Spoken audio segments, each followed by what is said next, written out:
ॐ कृष्णाय वासुदेवाय हरये परमात्मने प्रणतक्लेशनाशाय गोविन्दाय नमो नमः। जय श्री कृष्ण, जय श्री राधे श्याम।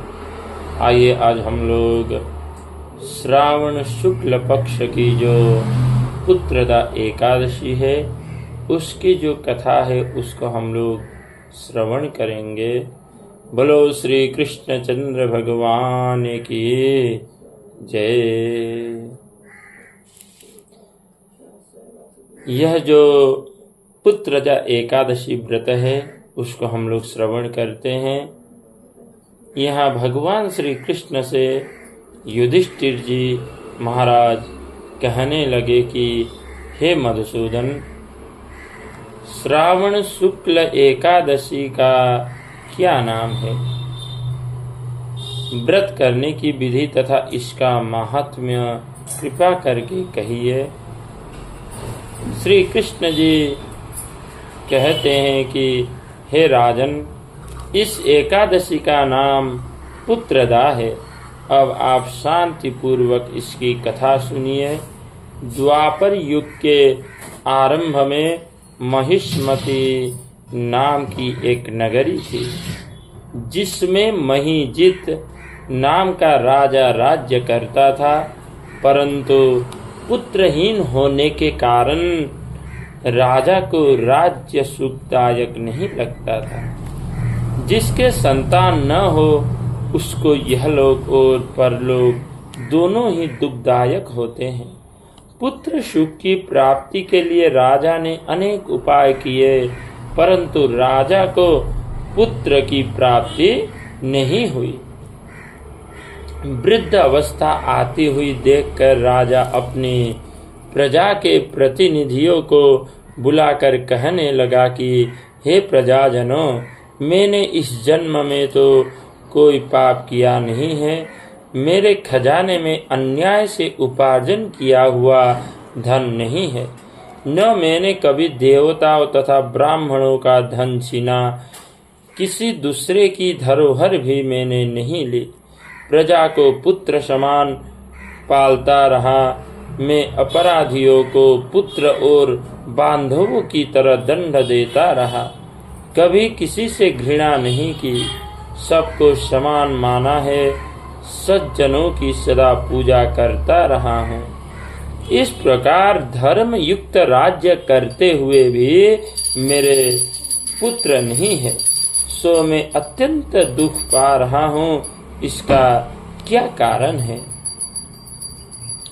राजा महिजित की इस बात को विचारने के लिए मंत्रीगण तथा प्रजा के प्रतिनिधि वन को गए और बड़े बड़े ऋषि और मुनियों के दर्शन करते हुए राजा के हित की उत्तम कामना की पूर्ति के लिए किसी श्रेष्ठ तपस्वी मुनि को देखते फिरते रहे। एक आश्रम में उन्होंने एक अत्यंत वयोवृद्ध, धर्म के ज्ञाता, बड़े तपस्वी, परमात्मा में मन लगाए हुए, निराहार, जितेंद्रिय, जितात्मा, जितक्रोध, सनातन धर्म के गूढ़ तत्व को जानने वाले, समस्त शास्त्रों के ज्ञाता महात्मा लोमस मुनि को देखा, जिनका कल्प के व्यतीत होने पर एक रोम, शरीर का एक रोम गिरता था। एक कल्प बीत जाने पर शरीर का एक जो रोम होता है वह रोम उनका गिरता था। ऐसे बड़े तपस्वी थे लोमस ऋषि। सबने जाकर ऋषि को प्रणाम किया और उनके सामने बैठ गए। उन लोगों को देखकर मुनि ने पूछा कि आप लोग किस कारण आए हैं? निसंदेह मैं आप लोगों का हित करूंगा। मेरा जन्म केवल दूसरों के उपकार के लिए ही है, अतः संकोच मत करो। लोमस ऋषि के ऐसे वचन सुनकर सब लोग बोले कि हे महर्षि, आप हमारी बात जानने में ब्रह्मा से भी अधिक समर्थ है, अतः आप हमारे इस संदेह को दूर कीजिए। महिष्मतिपुरी का धर्मात्मा राजा महिजित प्रजा का पुत्र के समान पालन करता है, परंतु फिर भी वह पुत्रहीन होने के कारण अत्यंत दुखी है। हम लोग उसकी प्रजा है, अतः उनके दुख से हम भी दुखी हैं। आपके दर्शन से हमें पूर्ण विश्वास है कि हमारा यह संकट अवश्य दूर हो जाएगा, क्योंकि महान पुरुषों के दर्शन मात्र से अनेक कष्ट वगैरह निवारण हो जाता है, अनेक कष्ट वगैरह दूर हो जाता है, अनेक कष्ट वगैरह नष्ट हो जाता है। आप कृपा करके राजा के पुत्र होने का उपाय बतलाइए।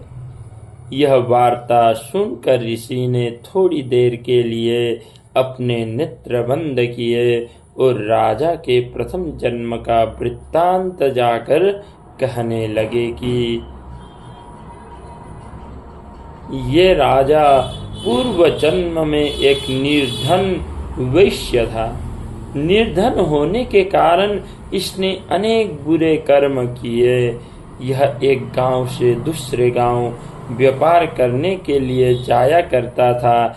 एक समय ज्येष्ठ मास के शुक्ल पक्ष की द्वादशी के दिन मध्याह्न काल के समय, जबकि वह 2 दिन का भूखा प्यासा था, एक जलाशय पर जल पीने गया। उस स्थान पर एक तत्काल ब्याही हुई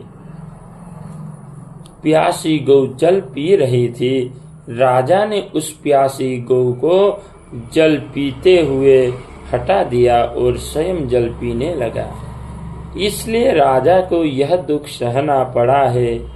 एकादशी के दिन भूखा रहने से वह राजा हुआ और प्यासी गौ को जल पीते हुए हटाने से पुत्र के वियोग का दुख भोग रहा है। ऐसा सुनकर जब लोग कहने लगे कि हे ऋषि, शास्त्रों में पापों का प्रायश्चित भी लिखा है, अतः राजा का यह पाप नष्ट हो जाए, आप ऐसा उपाय बतलाइए। लोमस मुनि कहने लगे कि श्रावण शुक्ल पक्ष की एकादशी को, जिसने पुत्रदा एकादशी भी कहते हैं, जिसे एक पुत्रदा एकादशी भी कहते हैं, तुम सब लोग व्रत करो और रात्रि को जागरण भी करो। इसे राजा का यह पूर्व जन्म का पाप अवश्य नष्ट हो जाएगा, साथ ही राजा को पुत्र की प्राप्ति होगी। लोमस ऋषि के ऐसे वचन सुनकर मंत्रियों सहित सारी प्रजा नगर को वापस लौट आई और जब श्रावण शुक्ल पक्ष की एकादशी तिथि आई तो लोमस ऋषि की आज्ञा अनुसार राजा सहित सब ने पुत्रदा एकादशी का व्रत और जागरण किया।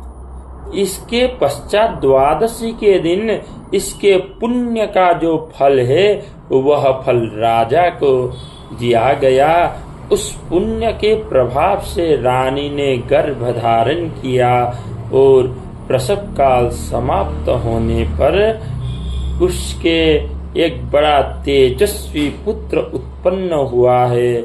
इसलिए है राजन, इस श्रावण शुक्ल पक्ष की एकादशी का नाम पुत्रदा एकादशी पड़ा।